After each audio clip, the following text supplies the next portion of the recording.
A real adventure is just to go someplace with Bob Silver. In this town, make sure you don't have any place you need to get, because you're not going to get there. He was the first man to navigate a catamaran across the Atlantic Ocean. He was stuck in Gibraltar and needed to get home. Some guy that drank too much had a big catamaran tied up right next to the rock at the English Navy area. And the guy needed a navigator, wanted to get home. Bob says, I can navigate. Actually, Bob couldn't navigate, but he'd read about guys like Columbus. It's real easy to get across the Atlantic. You just sail south until the butter melts and you turn right. And he made it work. He's one of these guys who can just make stuff work.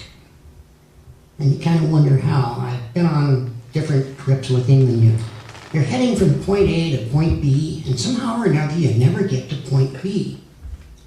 You get sidetracked and you meet interesting people. And he's one of these guys that can walk into a 7-Eleven store, strike up a conversation with the guy behind the counter, tell him what part of Pakistan he came from and where his cousin's from. It's just amazing. A real adventure is just to go someplace with Bob Silver. He's absolutely loose and absolutely interesting. It starts out with a desire to see the world before the world changes, irrevocably. That means that you can't go to the places that I went to because you cannot turn back the clock. There was some preparation. I wanted to see the world as it was. Jet aircraft transport was about to become the rule of thumb, and that means you can get to almost any place now on a piece of plastic. I tried it on my thumb. It was pretty interesting. I did some other preparation. I asked the former president of this club to advise me on picture taking. And his name was Gil Morgan, and he sold me a Leica 3G camera. It's this big, fits in your pocket, doesn't weigh very much, never runs out of batteries. Never. Just wind it. It's fully mechanical. So that was my still camera for my travels. I also had a Bell & Howell motion picture camera, and those items were carried in a chest pack, which hung around my neck and in front, and so I always had my cameras handy. I also had a backpack, which another member of this club made for me. Not Gil Morgan, Asher Kelty, Dick Kelty. Unfortunately, he's not with us, but his wife wrote a book about backpacking, and that's in the club library, and you can read that if you can get, what's his name? The guy with a key to let you in. The other preparations I had was I had a $1 Bell & Howell tripod. Worked great. Went around the world, left in a taxi in Hawaii once. On the bottom here, I had a nifty sleeping bag. I deep-sixed my GI sleeping bag, and I had this made for me in Dunedin, New Zealand, according to my specifications. And I'd like to take credit to the first person who ever had a sleeping bag that you could get up in the middle of the night and go do what you needed to do without getting out of the bag. It had a special zipper on the bottom so I could stick my feet through. I suggest in preparation for a trip that you hitchhike somewhere, anywhere. because in the instant that you have to make eye contact with the driver of that automobile and con him into stopping and giving you a ride, as improbable as you may look, that's how much time you have to catch the interest and make contact with the man who may not speak your language, you certainly don't speak his, in order to meet the people that inhabit this world. I traveled for almost 5 years. It cost me $2,000. That does not include film or film processing costs.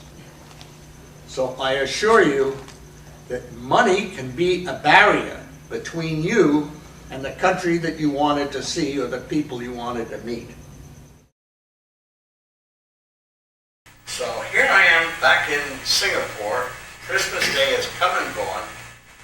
I have 3 of these hats, and the next thing I know, there's a piece of paper sticking to my bunk.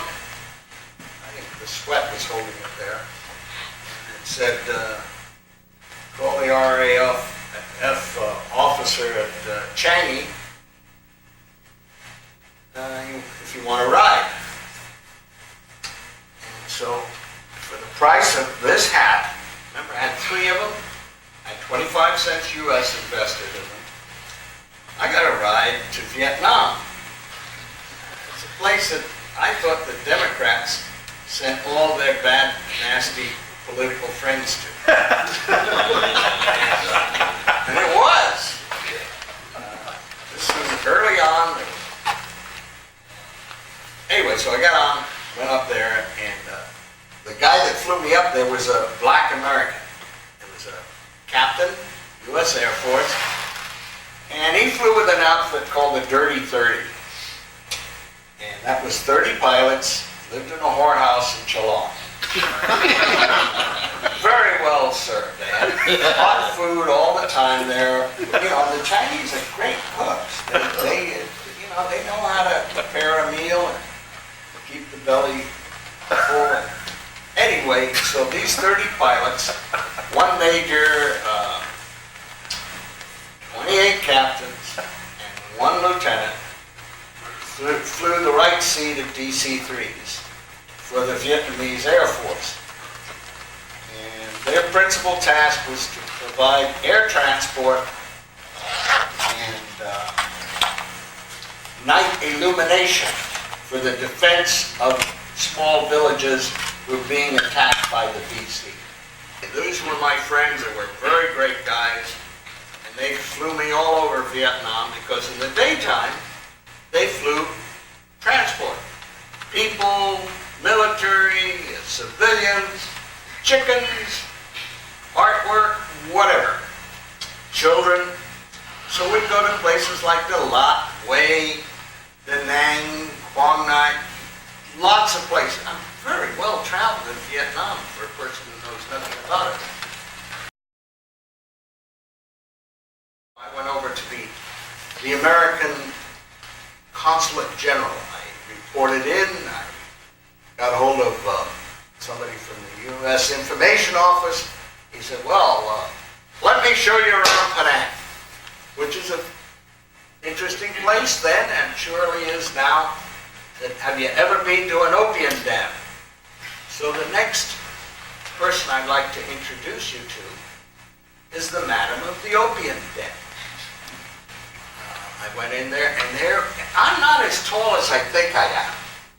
And there was this lady that is about somewhere like this, not too big. And she's towering over all of the occupants of these charpoys and one bed upon another bed where somebody is sleeping and smoking opium pipes. And they're not doing very much. And they rent a spot until they run out of money. There is water there for them because they like water. And this little old lady, I'm sure this guy from the American Consulate General had pulled this stuff before, showing the orang putih such as me around. And the little old lady in broken English, but remember, English was an important language when you were in a colony or a former colony of the British. She asked me if I would like a pipe. To keep? No. Maybe you'd like to have a puff. American chap said. So I took a puff, and the lady was very generous. Would you like to lie down and take more? And I said, no, I don't want to become addicted. It's super. Thank you very much. Let's get the hell out of here. And without having any great adventure, but remembering the kindness of this lady who ran an opium den, was at least 85 pounds weight, maybe as much as 4'11". That was a totally new, interesting thing to me, and so I call your attention to being a wonderful person. She and her husband taught me to eat with an Adam fork. In case you're not familiar with an Adam fork, it's the way your parents told you not to eat. You want some rice? You put your fingers like this, and you thumb behind it. You scoop up the rice, and then with the thumb, you push the rice into your mouth. That is the Adam fork. It works very well in that part of the world, and it's polite in all levels of society.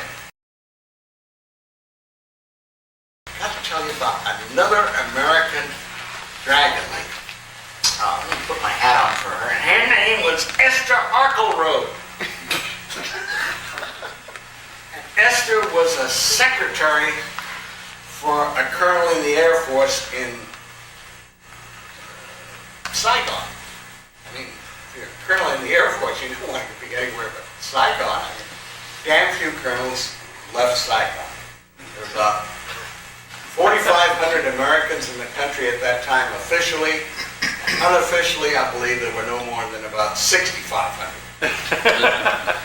And, it was a great country. Girls would come up in their beautiful Audis, nice tight collar here, very frilly shirt going down to about here with split. Can you come to my house and meet my parents? We will have lunch together and I will practice English. And my mother wants to know about birth control pills. Anyway, that's what happened in the very religious society of Vietnam then. And I ran into Esther Harkleroad. I was on my bicycle at that time. I think I was staying at Marine House.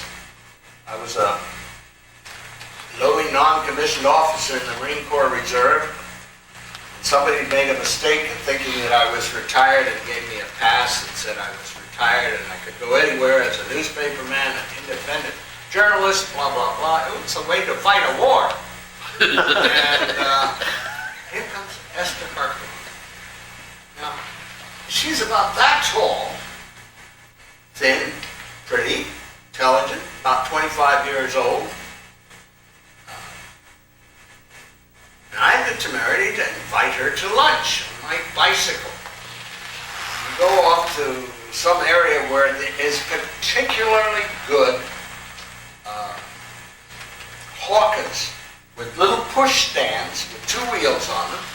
And they go around and they sell soup. They have 2 chairs, and the man who has this pot of hot boiling water, and he quickly mixes some stuff up. Don't miss Vietnamese soup in this manner. It's very good, fresh vegetables, fresh this, fresh that, clean, boiling, cheap. But tasty, it's as tasty as it is inexpensive. I went to a nice place in West Side the other day for this kind of soup. It cost more than my entire stay in Vietnam. So anyway, for 10 cents each, or for both of us, we're going to have this soup. And she did like it, and I enjoyed chatting with her. The reason I took her is because of her name, Esther Harkleroad. That's a good name, isn't it? So I'm paddling up, and I have this bicycle. It costs $11 in Vietnam. It comes from 17 different countries, one piece each country, and all the lowest bidders. She's sitting on the back, and I'm pumping away, and I just get to where I think I should be, and there's the equivalent of a boulevard stop sign, and so I stop, and she's kind of dragging her feet. And she goes back, I go back, and the bicycle goes back, and we're looking up through the sprockets of the bicycle.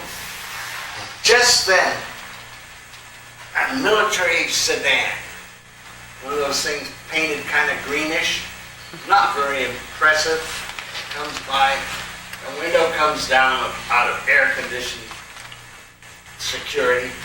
The scrawny colonel leans out. "Esther, are you okay?" Very embarrassing. But here's to Esther Harkleroad, because she was the best.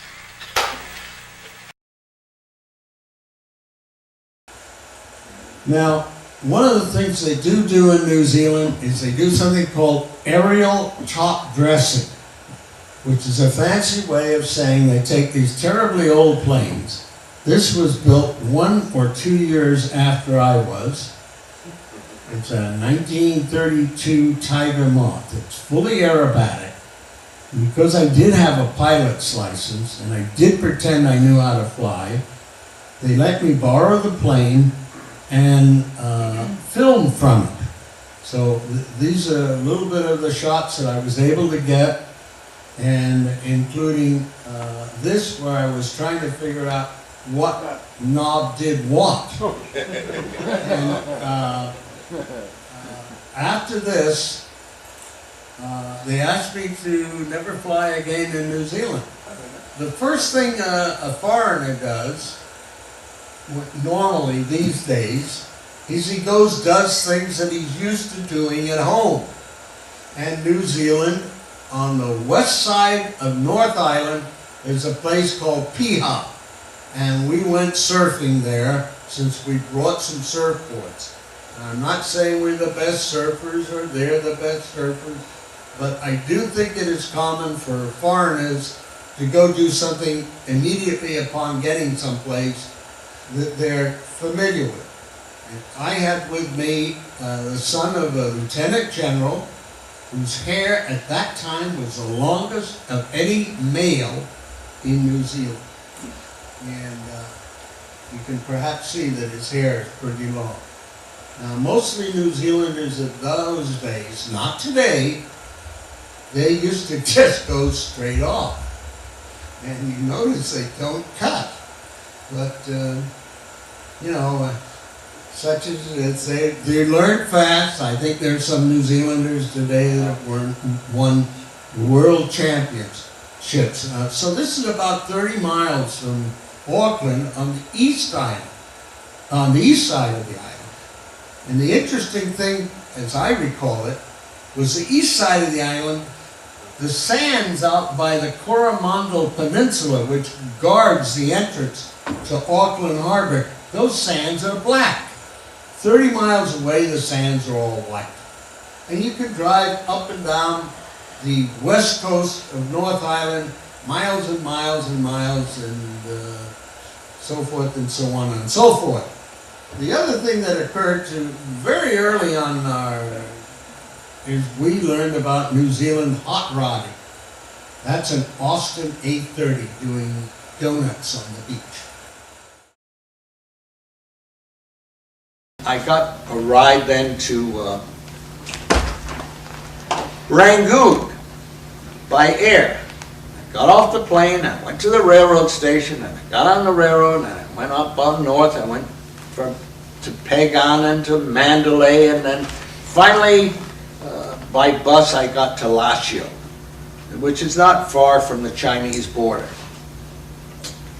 And I was preparing to get the next means of transport to Michener, about 200 miles to the left, or 150 miles to the left, that is, to the west, when the military grabbed me and escorted me back down.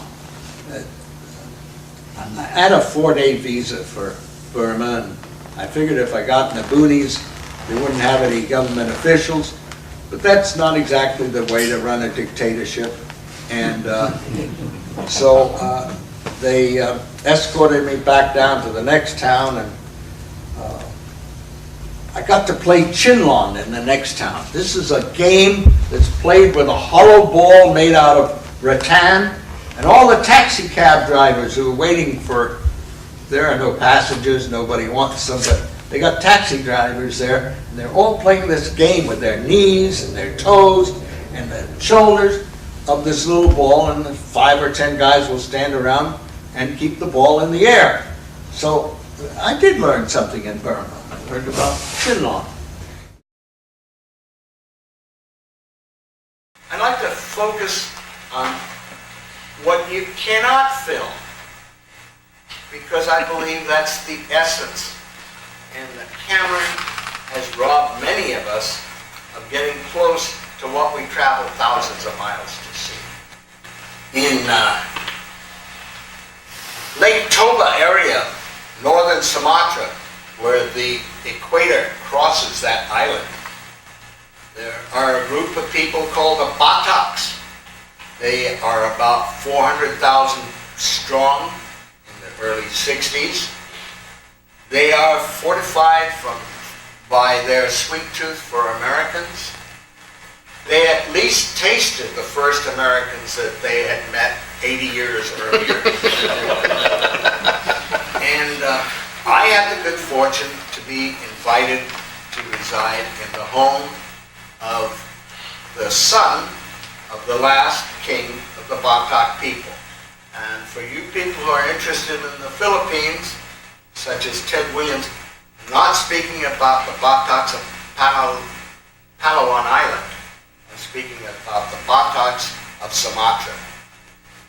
These are considered today to be highly educated people, wise in the ways of business.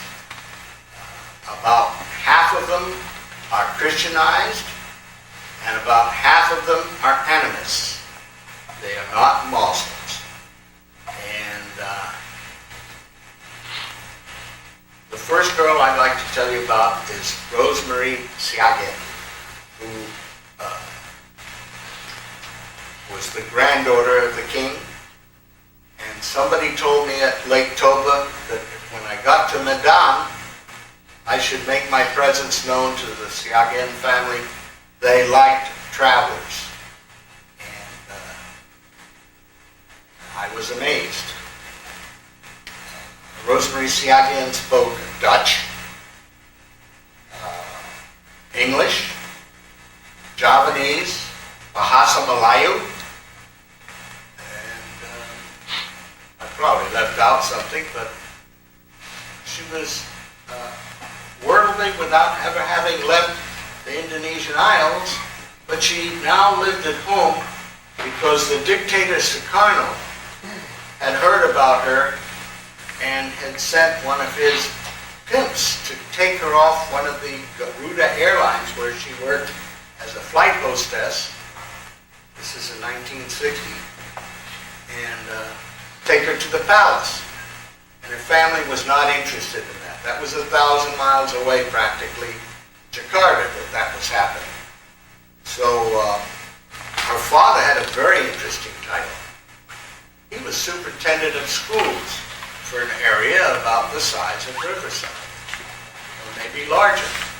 Several million people living there and lots of schools. I got along well with the family.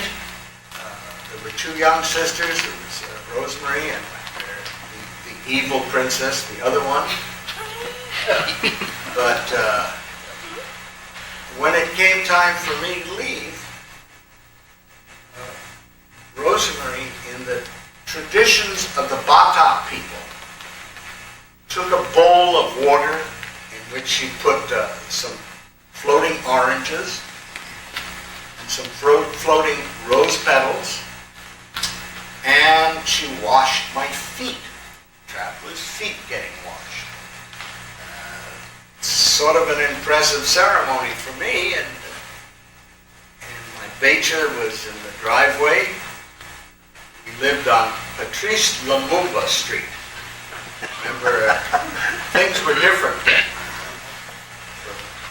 But, so here comes this three-wheel bicycle with a Becha, and I go sit in it with my backpack, my camera bag, and she bestows upon me this Panaluan. Panaluan in the Batak culture represents a symbol of power. Not power, a symbol of power. And it has some magical properties. You don't have to believe me, you can go to the Tropical Museum in Leiden, in the Netherlands. They have a little book about the cultures of the world. In that book I found out what Western ethnologists thought of this stick. For those of you who can see clearly, it's a whole bunch of, no, it's not penises, those are hands. But, and there's human hair at the top. If you don't listen to me, I'll, cause your attention. And one of the other properties it has is it doesn't like to leave home. And so I was surprised with Rosemary, with the permission of her father, presented this to me, but off I went to this little port in northern Sumatra. I got on board a cabbage boat, and that part of my life was to be over for a time being. I'd actually considered marrying the beautiful lady, but her family wouldn't have me. I was beneath their station. It's kind of hard for that, but it's true. I went back to Chittagong and took a train to the capital of Dhaka. Now, taking a train in India is kind of an interesting thing. It's not like taking a train from the Los Angeles station where you go down and there's almost nobody there. In my experience, the station was a mob scene, and as you always have known, I'm a very punctual man, and I got there just in time. The train was pulling out, and because I had this heavy backpack on, I could turn around and march my way through the crowd because I was like a battering ram. And I got to the train, and it was moving, and I jumped on the step outside of one of these compartments, and on the door it said 16 maximum.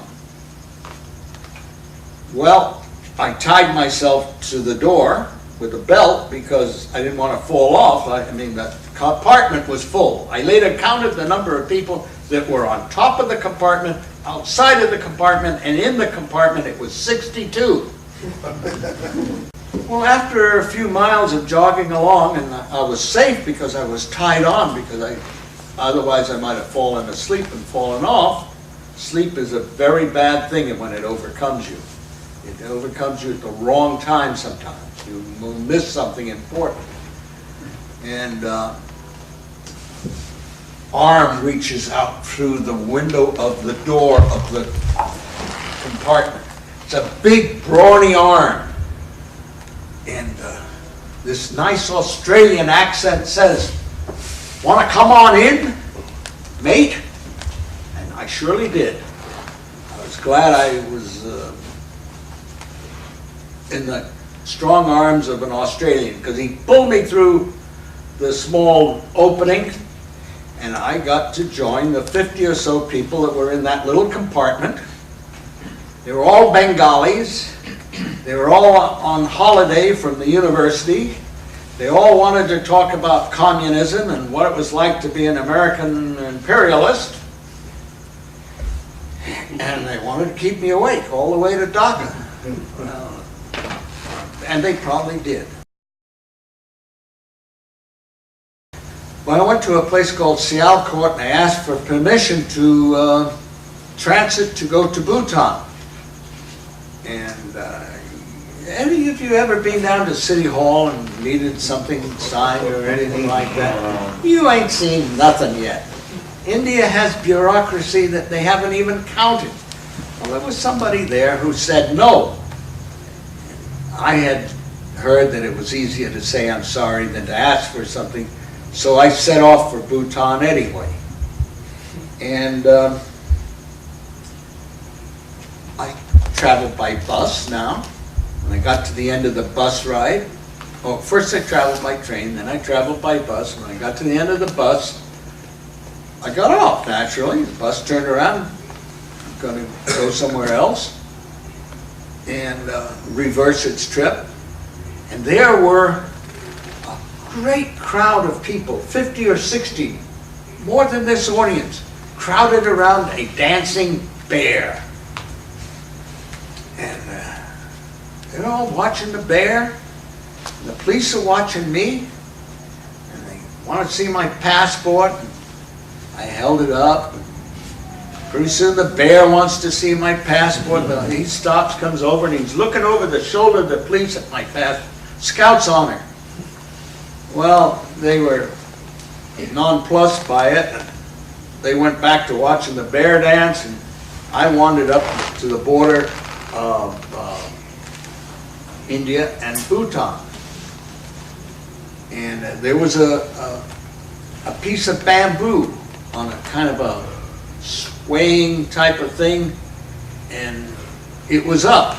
So it obviously meant to me that the border was open. And I traveled across the border, and it was getting late in the afternoon. In fact, it was getting night. In fact, it was night. Here I was in Bhutan. There was no village or anything there. But I could see ahead somewhere a light. So I wandered, and I walked, and finally a half hour went by, and I had reached the light, and it was just a house with some people in it. So I knocked on the door, and I said, "Political agent."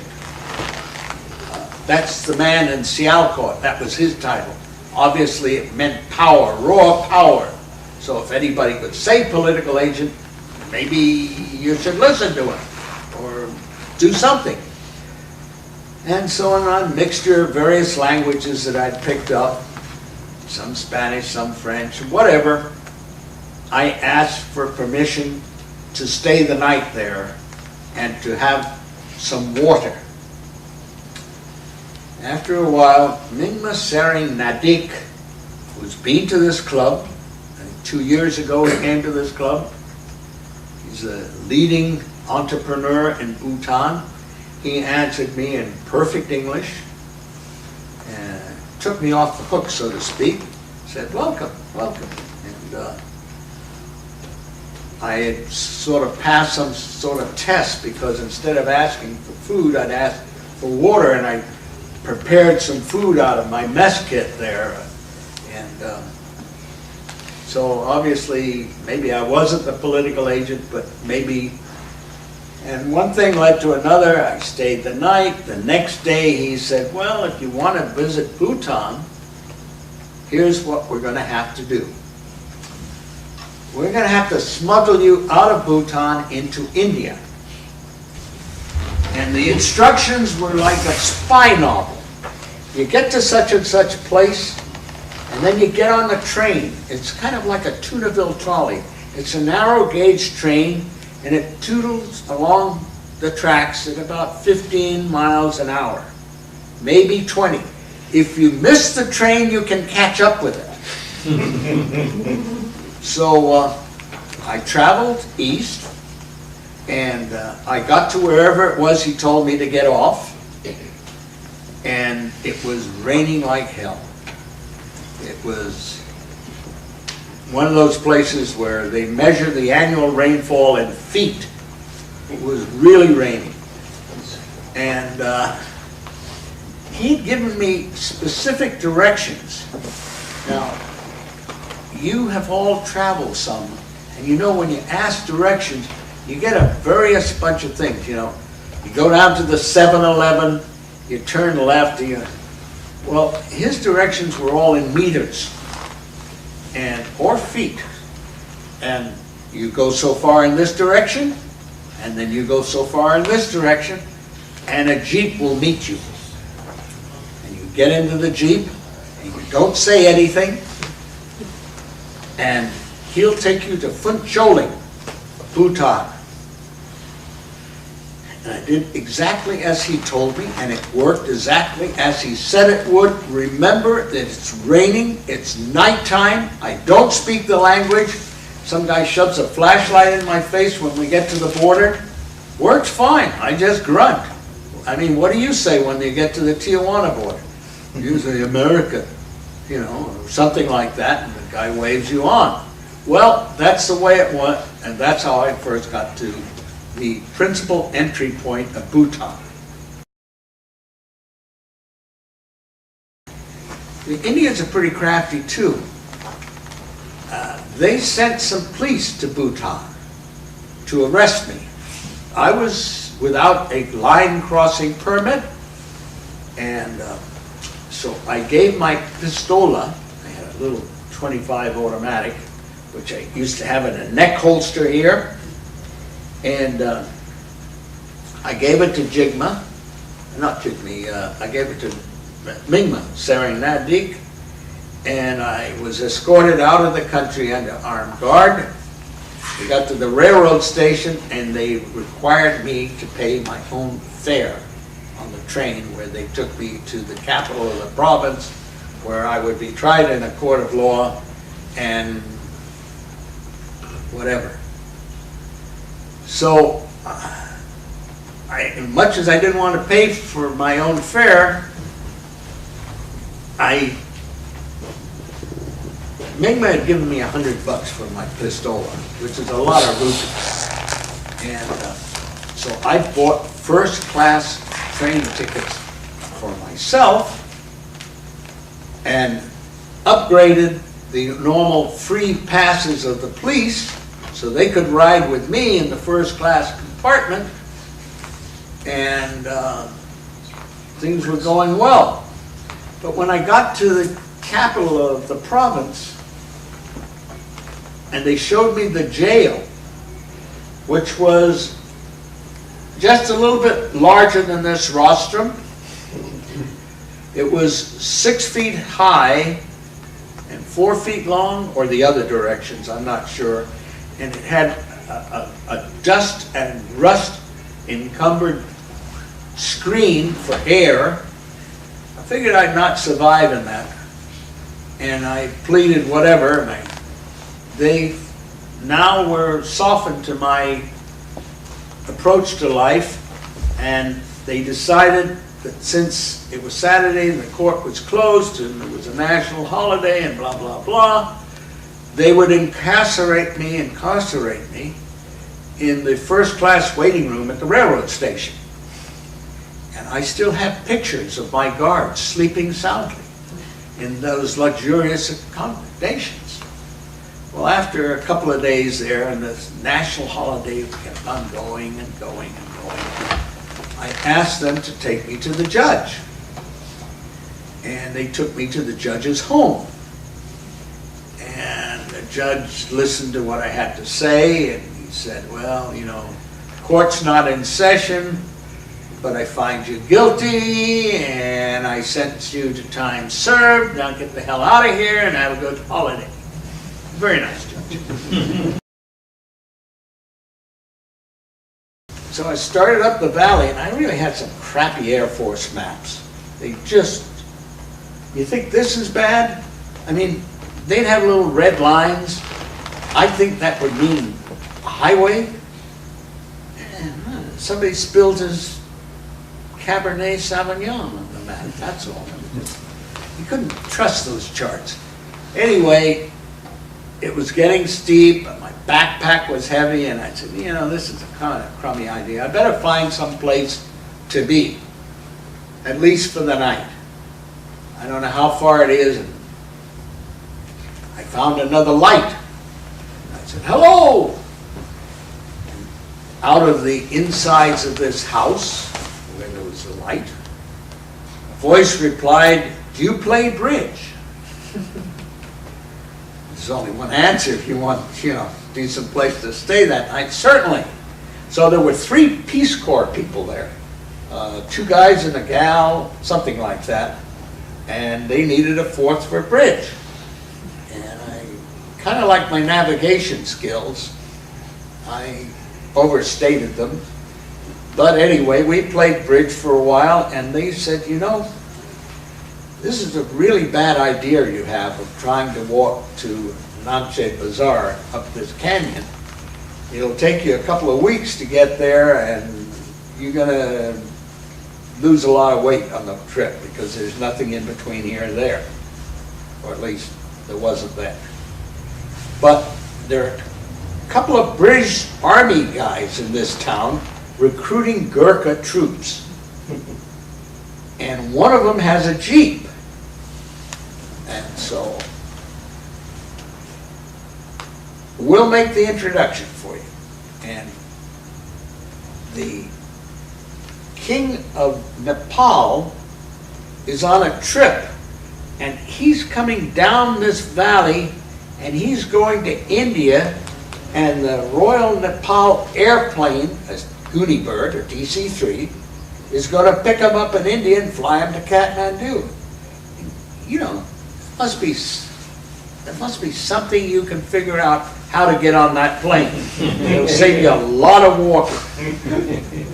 And so I met John Ashford Blynn Smythe, who was the corporal, and he was recruiting the Gurkhas. The Gurkhas are Nepalese tribal folk who are some of the fightingest people in the British Army. They've got several battalions of them, and now India has some battalions of Gurkha troops. They're loyal, they're faithful, they're fierce, and once they draw their kukri, they may not put it back into its scabbard unless it's covered with blood. I read the recruiting pamphlets, and they must be true. In any event, John Ashford Blythe Smythe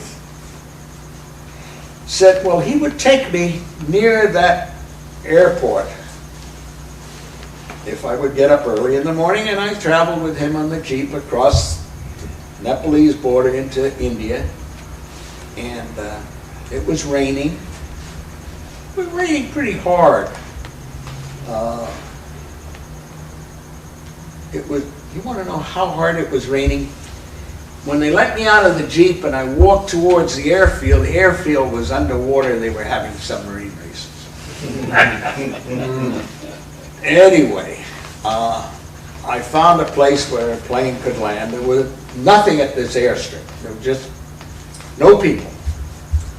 And I found a place where it wasn't so deep, and I stood there, and by and by a Goonie Bird landed, and I learned something in the Marine Corps how to tell a pilot where to park his plane where it would not be a good place to park. He could have parked it anywhere. If he got off the plane, he might have drowned. But I directed it. And by and by, some limousines showed up. It wasn't the king, it was the prime minister and his staff. And his staff a member of his staff was graduated from the University of Oregon. I could tell he had webbed feet, and I spoke with him, and he said, well, I was thinking, wait. And they're all on. Plane takes 23 people. There's 21 on our list. There may be a seat for you. I'll ask. That's how I got to Kathmandu. It's the truth, even if I stretched it.